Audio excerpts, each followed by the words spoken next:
Yes हम इसके मजीद जो फिफ्थ काइंड है उसके बारे में बात करते हैं। काउंटेबल नाउन, अनकाउंटेबल नाउन, हमारे पास मटेरियल नाउन है, कलेक्टिव नाउन है, हम इसको वन बाय वन डिस्कस करते हैं।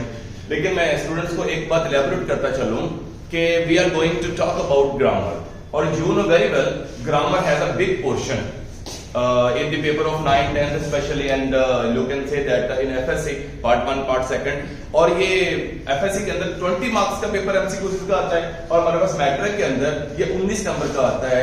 तो वो तो जस्ट मैं कहता हूँ कि 19-20 का फर्क है, लेकिन 19-20 का फर्क नहीं है। अगर एक बच्चा ग्रामर वाले पोर्शन को, MCQ वाले पोर्शन को अच्छी तरह अटेम्प्ट कर लेता है तो मेरा ख्याल है उसके लिए पास होना कुछ ज्यादा मुश्किल नहीं रह जाता। और दूसरी बात, हर बच्चा पास होने के लिए नहीं आता। कुछ बच्चे होते हैं वो पास होने के लिए आते हैं, वो तो आउटस्टैंडिंग A+ ग्रेड्स लेने के लिए आते हैं। लेकिन अगर टीचर से वो अच्छे नंबर ले लेंगे उसके फर्स्ट क्वेश्चन से और उसके MCQ वाले क्वेश्चन से, तो ऑटोमेटिकली के लिए आसानी होगी ज्यादा अच्छा नंबर लेने के लिए। और आज ये वीडियो जो अपलोड की जा रही है ये टीच आरिफ यूट्यूब चैनल के प्लेटफॉर्म से की जा रही है। तो तमाम व्यूअर से गुजारिश है कि आप हमारे चैनल को सब्सक्राइब करें, बेल आइकन का बटन दबाएं ताकि हमारी वीडियोस से आप यूटिलाइज कर सके, उनसे मुस्तफीज हो सके। और ये आपके लिए पास होने के लिए मेरा ख्याल है कि बहुत अच्छा एक आपके लिए इमेज होगा, एक बहुत आपके लिए उमन होगा, और दूसरे दोस्तों के लिए भी इसको शेयर कीजिएगा। काउंटेबल नाउन, इसके बारे में बात करते हैं। जैसे कि उसका नाम है काउंटेबल नाउन, उसके नाम से ज़ाहिर हो रहा है कि ऐसा नाउन जिसको हम काउंट कर सकते हैं। It is a noun that can be counted, जिसको हम काउंट कर सकते हैं। Like chair,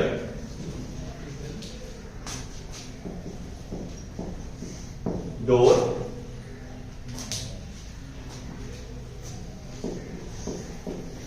pen. सो हम चेयर तो गिन सकते हैं कि चेयर्स 1 2 3 4 हो सकती हैं। डोर तो गिन सकते हैं कि 1 2 3 4 इतने हो सकते हैं। अगर हम पेन की बात करें उनको गिन सकते हैं कि 1 2 3 4 हो सकते हैं। If we talk about all the things regarding in our classroom, तो हम बहुत सी चीजें हम देख सकते हैं, like bulb, fans, window, door, this table, this pen, your book, bag, student. तो so these are countable nouns. तो हम आसानी से देख सकते हैं इसको कि जो नाउन काउंट किए जा सकते हैं, उनको हम शुमार कर सकते हैं, उनको हम काउंटेबल नाउन कहते हैं। इसके वाइस वर्सा, इसके बिस के उलट की बात करें तो अनकाउंटेबल नाउन होता है। अनकाउंटेबल नाउन वो होता है जिसको हम गिन नहीं सकते। क्यों? साल्ट,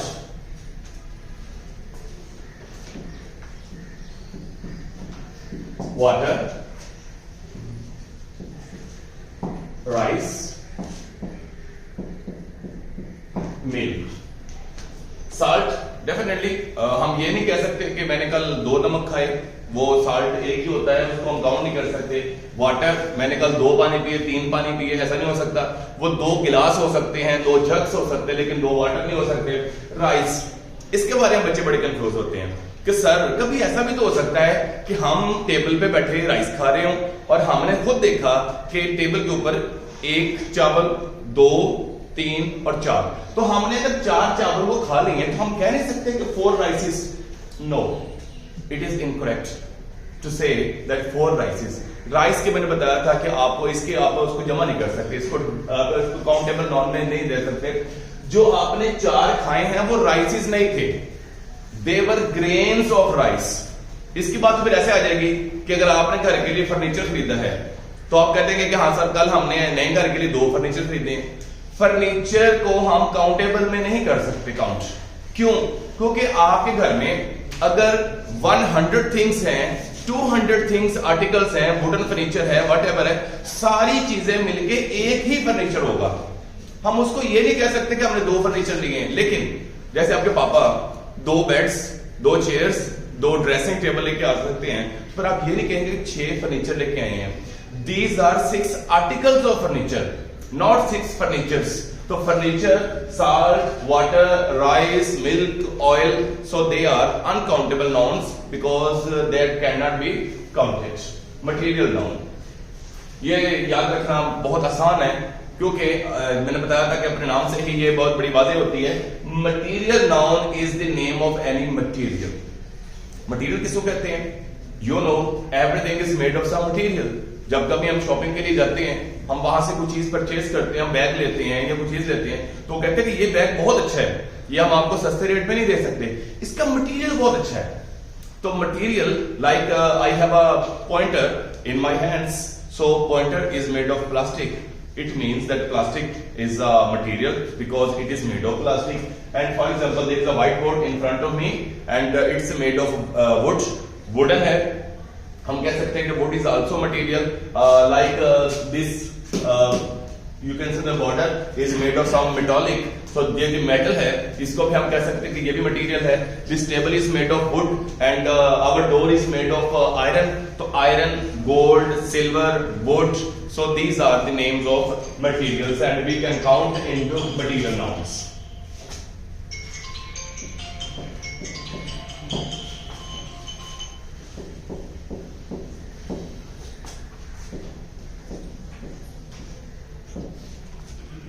हम पंजाबी सोसाइटी में रहते हैं, अक्सर जब सुनता हूं कि वो बच्चे इंग्लिश बोलते हैं तो मुझे बड़ा कभी कभी तो मजा आता है, और मैं इस सेंस में कह रहा हूं कि मेरी तो हंसी निकल जाती है कि जब लोग कह रहे होते हैं कि ये चीज फलां है, हालांकि उनको वो कई दफा बच्चों को पता ही नहीं होता कि हमने इसको प्रोनाउंस कैसे करना है। क्यों? क्योंकि जब मैं लफ्ज लिखने लगा हूं अभी, हम जैसे किसी मोहल्ले में रहते हैं तो अक्सर वो लोग कहते हैं कि वो जो जूता हमने वो लैलन वाला जूता पहना हुआ है, तो आपको पता है कि वो लैलन का जूता नहीं होता, वो लफ्ज होता है नायलॉन। असल में लफ्ज नायलॉन होता है, और नायलॉन जैसे वो हमारी चेयर वगैरह होती है, चेयर जो बुनी हुई होती है वो भी नायलॉन होता है, हमारे कई जूते भी नायलॉन के होते हैं, तो उसको नायलॉन कहते हैं। हम इसको लैलन नहीं कह सकते, लेकिन हमारा पंजाबी एक्सेंट होता है कि जब हम अल्फाज को थोड़ा सा गड़बड़ कर जाते हैं, उसको टेम्पर कर जाते हैं, तो gold, iron, would, nylon, plastic, these are you can say that material nouns. Collective noun. Collective noun very simple. It is the name of some collection. जब भी हम बात करें कि एक कलेक्शन की बात की जा रही है, किसी एक चीज की बात नहीं कर रहे। For example, if I talk about army, for example I love Pakistan army, तो जब मैं पाकिस्तान आर्मी की बात कर रहा हूं तो उसमें एक जनरल और ये भी बात आ जाएगी कि हम उसको जनरल कहते हैं। That is not general, that is general. असल में लफ्ज कॉलोनल होता है, लफ्ज कॉलोनल होता है, हम उसको कई दफा कर्नल का लफ्ज यूज कर रहे होते हैं, तो कॉलोनल, जनरल, लाइक कैप्टन। तो अगर हम उसकी बात करेंगे तो एक कैप्टन, एक ब्रिगेडियर की बात नहीं कर रहे, पूरी आर्मी की बात की जा रही है, उसकी पूरी कलेक्शन की बात की जा रही है। सिंपली जब हम पुलिस की बात करते हैं, जब हम पुलिस की बात करते हैं तो पुलिस में भी हम किसी इंस्पेक्टर, सब इंस्पेक्टर या किसी आईजी की बात नहीं कर रहे होते। जब हम पुलिस की बात करूंगा कि पाकिस्तानी पुलिस बहुत अच्छी है, शायद आप यकीन ना भी करें, लेकिन फिर भी मैं कहूंगा कि पाकिस्तानी पुलिस बहुत अच्छी है, और स्पेशली पंजाब पुलिस तो मशहूर है पूरी दुनिया के अंदर। जब पुलिस की बात की जाएगी तो पुलिस भी कलेक्टिव नाउन है, पूरी उसकी कलेक्शन की बात की जा रही है। एक बच्चे बड़ा वो वर्ड में कंफ्यूज होते हैं, ज्यूरी। वो बच्चे कहते पूछते कि सर ये कलेक्टिव नाउन कैसे है और ये होता क्या है, तो मैं आपको बताता चलूं कि जो ज्यूरी होता है, jury is a panel of जजेस। समटाइम ऐसा होता है कि कोई बंदा केस फाइल करता है, उसका केस का फैसला करने के लिए जज एक नहीं बैठता, बल्कि एक से ज्यादा जजों का पैनल बिठाया जाता है। जब वो जजों का पैनल होता है more than one, it could be more than one and there is no limit 2 4 3 4 6 7, it doesn't matter. तो उनकी जो पैनल ऑफ जजेस होता है उनको हम ज्यूरी कहते हैं। और डेफिनेटली जैसे मैंने बता दिया आपको कि इसमें जज एक नहीं होता बल्कि एक से ज्यादा होते हैं, तो definitely it will fall in the rank of collective noun because it's collection. Like crowd, so army, police, jury, crowd, team, they are the collective nouns.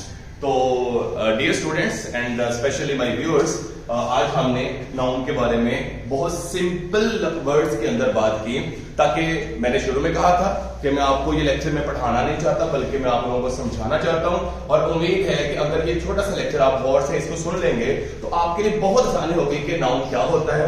और आपको पता है कि हम जब स्टार्ट करते हैं ग्रामर को तो हम नाउन से ही स्टार्ट करते हैं।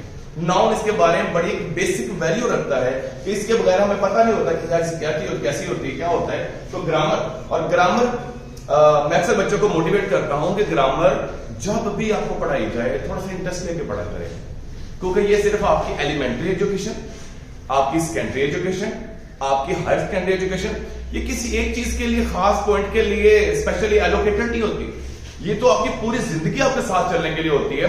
और English is a language, just a language, nothing else. It's not K2 and mount Everest, very simple language and it can be, you can say that get over. आप इसके बारे में बड़ी स्किल ले सकते हैं, वेरी इजी। थोड़ा सा इसके अंदर स्ट्रेस शो करें तो you will feel that English is very easy language like other language, not like the K2 and mount Everest, very tough target, not a tough target, very easy one. And thank you viewers कि आज आपने हमारा lecture देखा और उम्मीद है कि आप लोगों को इसका बड़ा अच्छा इसको फायदा भी लेंगे, आप इसको यूटिलाइज करेंगे और आपके लिए बड़ा फायदा होगा। और आखिर में दोबारा फिर कहता चलूं कि हमारा जो लेक्चर, जो आज जाहिद गाइस साहब ने आपको लेक्चर दिया है, वो आपको टीच आरिफ के प्लेटफॉर्म से दिया है। हमारे चैनल को सब्सक्राइब करें, बेल आइकन का बटन दबाएं ताकि हमारी जो मजीद वीडियोस हैं उनसे भी आप फैजियाब हो सके। Thank you so much.